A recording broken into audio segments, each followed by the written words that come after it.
Hello everyone, সবাইকে নমস্কার। আজকে আমার 30 ডেজ ওয়ার্কআউট চ্যালেঞ্জের 8তম দিন। জাস্ট এখনই ওয়ার্কআউট শেষ করলাম। শরীরটা ক্লান্ত, কিন্তু একটা আলাদা ফিলিং কাজ করতেছে, যেটা এক্সপ্লেন করা কঠিন।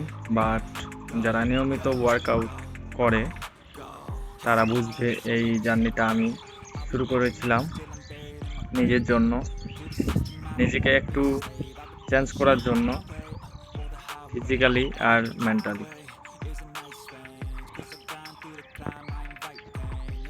আজকে একটা কথা শেয়ার করতে চাই।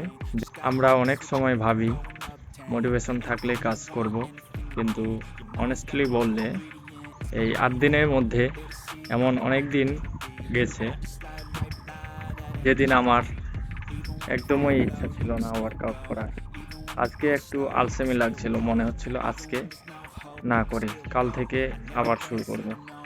কিন্তু আমি জানি এই কাল থেকে কথাটাই আমাদের সবচেয়ে বেশি পিছিয়ে ফেলে।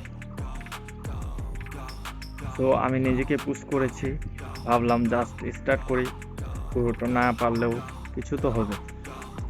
আর ইন্টারেস্টিং ব্যাপারটা কি জানো, স্টার্ট করার পর আর থামতে ইচ্ছা করে না।